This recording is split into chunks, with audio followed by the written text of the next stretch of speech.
안녕하세요. 복리입니다. 11월 4일 토요일 오후 7시 41분입니다. 일단은 여러분께 공지사항이 하나 있는데요. 채널 이름을 기존의 투자는 단순한 게 좋다 해서 라이트하우스로 바꿨습니다. 이 점 참고해 주시고요. 오늘 방송 시작해 보겠습니다. 월요일 단타 관심주를요, 반도체와 화장품 쪽 중국 소비주 두 개로 일단 다시 정리를 했습니다. 그래서 월요일날 단타 관심주 반도체 쪽에서요, HPSP와 주성 엔지니어링입니다. 비교적 반도체 쪽에서 시총이 큰 종목들이에요. 추천 근거는요, 일단 필라델피아 반도체 지수가 2.55%나 상승했고요. 그 다음에 우리나라 삼성전자와 동행성을 많이 가지는 마이크론 테크놀로지가 3% 급등 마감했습니다. 미국장 금요일 마감 현황을 보시면 그전에 강했던 바이오 제약 쪽은 하락이 좀 많이 나왔고요. 미국 반도체 주식들은 모두 상승 마감했습니다. 국내 증시 반등이 목요일과 금요일날 나왔어요, 이번 주. 그런데 바이오 제약 쪽은 목, 금 이틀 연속 상승이 나왔는데 반면 반도체주는 목요일 하루 상승 나오고 금요일날 눌림목이 있었습니다. 즉 얼마 오르지 못하고 오른 거에 과열을 시켰다는 뜻이죠. 환율이 1301원까지 크게 하락을 했습니다. 즉 환율이 강세가 된 거예요. 이렇게 되면 외국인들 수급이 들어올 수 있는 요인이 생깁니다. 환율이 강세가 됐기 때문이죠. 환차익을 노리고 들어올 수 있다는 뜻입니다. 지난주 수급을 보면 목요일은 외국인이 많지는 않지만 코스피와 코스닥을 모두 샀는데 금요일은 코스닥은 팔고 코스피만 샀습니다. 그렇기 때문에 이 환율이 금요일날 크게 하락이 나왔는데 이 수에는 일단 외국 자금이 들어온다면 코스피 쪽에 반도체로 들어올 확률이 높고요. 금요일날 외국인이 코스닥을 다시 매도한 이유는 코스닥 시총을 최대로 먹고 있는 게 2차전지 섹터인데 차트도 그렇거니와 장기 성장성과 수익성에 의문이 있습니다. 이 부분은. 그렇기 때문에 그런 흐름인 것 같아요. 확률이 높은 항상 매매를 해야 됩니다. 그렇기 때문에 일단 HPSP와 주성 엔지니어링 이따 차트 보실 건데요. 이 HPSP는 제가 단타주로 많이 추천해서 이거 단타로 많이 성공한 종목이죠. 그래서 이 두 종목을 일단 했고요. 그다음에 화장품은 이미 어제 방송에서 제가 이미 가지고 있다고 말씀드렸어요. 전 코리아나를 갖고 있죠. 근데 마녀공장, 롯데관광개발, 크게 보면 호텔신라까지 나쁘지 않아 보입니다. 추천 근거입니다. 전세기 관광객이 6년 7개월 만에 처음으로 제주도에 어제 방문을 했습니다. 아직은 크루즈나 전세기를 통한 관광객들이 예전만큼 코로나 이전만큼 강하게 많이 늘어난 건 아닙니다. 하지만 이 자체로 어느 정도 이제 늘어나는 흐름이 나올 수 있다고 봐야 하겠고요. 명동 등에서는 화장품 매장이 다시 재정비에 돌입하고 있다는 뉴스가 나왔습니다. 또 그리고 11월 11일은 관군제도 있고요. 오늘이나 내일 미중 정상회담 성사 확답이 나오면 제일 좋은데 일단은 오늘 나온 거 보니까 중국 관영지에서 일단은 우리가 이렇게 성의를 표시했으니까 너희도 우리에게 줄 거를 빨리 말해달라. 그런 식의 제스처를 취했습니다. 즉 중국이 받을 거가 확정이 돼야 관세 철폐라든지 반도체 규제 완화 이런 카드를 빨리 고위급이나 또 물밑 협상을 통해서 달라 이 얘기를 했습니다. 그리고 미중 정상회담이 성립이 되면 지금 시진핑 방한이라는 이슈가 중국 소비주에게는 굉장히 중요한데 에이펙 회의에 윤석열 대통령이 참석을 하시거든요. 그렇기 때문에 미중 정상회담이 성사되면 시진핑 주석과 양자 정상회담 성립 가능성이 생기는 겁니다. 그렇기 때문에 또 위치적으로 봤을 때 미국장이 나스닥이 또 1.44%나 급등했는데 이때 치고 갈 수 있는 섹터가 화장품은 거의 이틀 연속 수요일 날 오르고 목 금요일 수평 이동하면서 이격도 조정이 많이 끝났거든요. 그리고 시간외가 대체적으로 올랐어요. 반도체는 시간외에서 소폭 빠졌고 미국장이 오를지 몰랐겠죠. 그리고 화장품 쪽은 뭐 호텔신라, 롯데관광개발은 올랐습니다. 근데 롯데관광개발과 호텔신라는 지금 이제 집권당인 국민의힘에서 이제 15일 이내에 한시적 공매도 제한 조치를 아마 내놓을 것 같아요. 지금 검토 중이라고 하고 있는데 호텔신라랑 롯데관광개발은 이 공매도 순위 10위 안에 두 종목이 들어갑니다. 네, 그렇기 때문에 그런 쇼커버링 이슈도 있기 때문에 이쪽이 강하게 가면 화장품이나 이런 것도 같이 따라서 갈 수 있다. 그래서 일단 월요일날 화장품 쪽도 흐름이 나쁘지 않을 걸로 일단 보고 있습니다. 최상의 시나리오는 화장품 관련주들이 내일 일요일 하루 남았는데요. 그때 수요일에도 뜬금없이 다 보합 출발했다가 장 초반에 급등이 나오고 빠졌거든요. 그렇기 때문에 장 초반에 급등 흐름이 나와주면 이걸 입절을 하고 HPSB나 주성 엔지니어링을 흐름 봐서 단타를 할 수 있는 하루에 두 가지 종목 섹터를 단타할 수 있는 그런 상황이 될 수도 있겠습니다.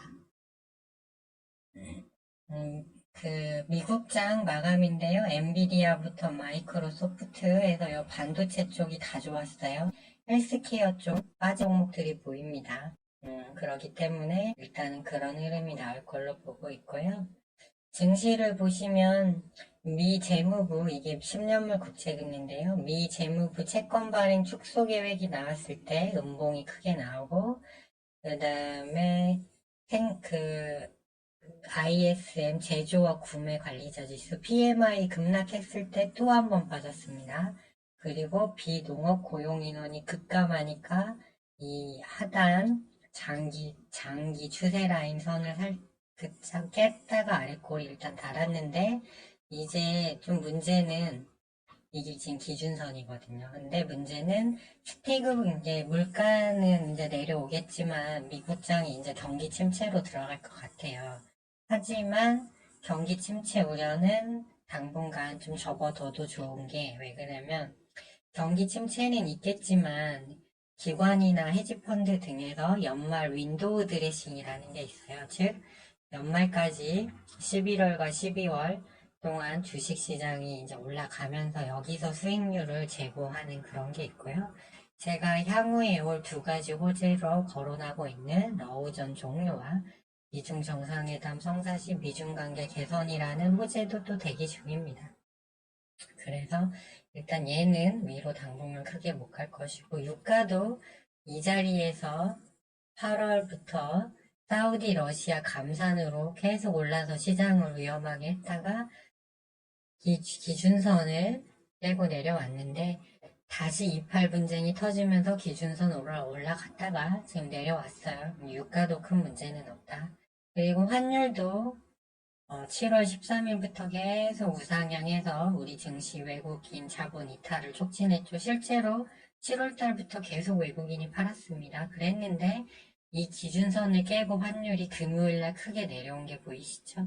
그렇기 때문에 여기다 한시적 공매도 금지 뭐 이런 것까지 있기 때문에 외국인이 사면 증시는 오릅니다. 그래서 이제 그걸 좀 좋게 본 거고요. 다만 이 나스닥 선물인데 지금 이 기준선을 깨고 내려간 약세 구간이에요, 여전히. 그런데 이 하향 채널 파란색 두 개 선을 연결된 상단을 터치하고 살짝 밀렸죠.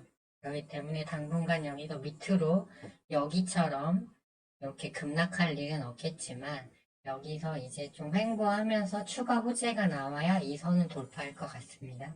그렇기 때문에 일단 다음 주 월요일 미국장은 보합이거나 소폭 약세를 예상하는 게 맞습니다. 그렇기 때문에 국내 증시 같은 경우 이제 월요일날 먹고 나와서 현금 보유하는 게 낫겠죠. 국내 증시도 한번 보시면 일단은 빅스 지수가 이렇게 급락했기 때문에 시장이 오르는 거고요. 환율, 원달러 환율 크게 꺾였죠. 아까 그건 달러지 차트였네요. 이렇기 때문에 이제 외국인 자본이 들어올 요인이 생긴 거고요. 여기 보시면 이게 장기 추세선이에요. 코스피. 근데 여기를 깨고 내려가서 급락이 나왔잖아요. 이렇게 엄청난 급락이죠. 하지만 이제 여기 하향 채널의 저항 라인에 근접했어요. 코스닥도 마찬가지입니다. 여기 상단 라인에서 근데 나스닥이 많이 올랐기 때문에 이제 이 라인은 돌파해주는 흐름이 나올 것 같습니다. 근데 돌파 후 지지하고 계속 올라가는 게 중요하죠. 한시적 공매도 개선과 또 여기 이게 코스피는 외인 이 환율 하락 효과 때문에 외국인이 들어오면 꾸준히 갈 수 있지만 코스닥은 한시적 공매도 중지 요게 되지 않는 이상은 장기 모멘텀은 좀 없을 걸로 보고 있어요. 왜 그러냐면 2차 전지 때문이죠. 일단은 그렇게 보고 있습니다. 채널명은 오늘 라이트하우스 모토는 확률 높은 매매를 하자로 일단 확률 높은 게임을 하자로 바꿨다는 거 말씀드리고요. 일단 종합지수 30분봉 차트 보시면 여기서 20일 이평선하고 붙어있기 때문에 위로 더 월요일은 갈 수 있는 자리입니다. 하지만 여기 바이오 제약 쪽하고 로봇은 많이 에너지를 뿜었어요. 그리고 여기 인공지능 쪽도 마찬가지죠. 그 다음에 6G 관련주도 마찬가지예요. 그렇기 때문에 이쪽은 오르더라도 크게 오르긴 어렵고 이제 증시가 미국장이 월요일날 좀 하락할 확률이 높다고 말씀드렸잖아요. 그렇기 때문에 이쪽은 좀 올라가도 매도세가 나올 거예요. 이미 많이 올라온 자리라 차익률 크겠죠. 그래서 이제 칩스 앤 미디어 보시면 이거 아니군요. 주성 엔지니어링입니다. 지금 21선 위로 회복했는데 60분봉 보시면 20일 이평이 올라오고 있죠. 이게 하루 급등하고 하루 수평으로 이격을 줄인 겁니다. HPSP도 마찬가지죠. 저점에서 하루 급등하고 하루 동안 수평이 되면서 20일 이평이 올라오고 있어요.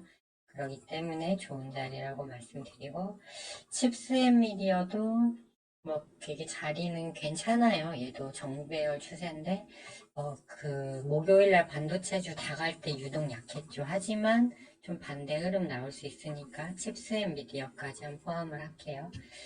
그리고 이제 화장품점 보시면 롯데 관광개발 공매도 10위 안에 든다고 했는데 20일 이평 위로 올라왔고 60분봉 정배열입니다. 시간에 한 130원 정도 올랐고요. 호텔신라 여기도 실적 쇼크로 급락했다가 역시 올라오는 흐름. 그 다음에 아모레지도 마찬가지고요. 그 다음에 이게 급등을 해주는 애들이 있어요. 한국화장품 뜬금포로 쏘는 애들 보시면 이때 10월 31일은 특별한 이슈 없었는데 10%까지 올라왔고요. 지금 목금 아래로 양호하게 수평으로 잘 이동했습니다. 미츠한불도 마찬가지 자리, 코리아나도 마찬가지 자리, 마녀공장도 마찬가지 자리입니다. 그래서 장 초반에 나스닥 상승 효과를 이쪽이 일단은 장 초반에 확 하고 반도체 쪽은 조금 찌그락거리다가 지수 외국인 여기 보시면 외국인 코스피 사나 안 사나 요 수급에 따라서 움직일 걸로 보여집니다. 그리고 이제 끝나면 이제 수익 챙기고 이제 이렇게 나오는 게 좋겠죠. 네, 이 정도로 말씀드리면 오늘 방송은 다 된 것 같습니다. 네, 다음 주도 모두 성공 투자 하시고요. 저는 월요일 장이 끝나고 다시 찾아뵙도록 하겠습니다. 지금까지 시청해주셔서 감사합니다.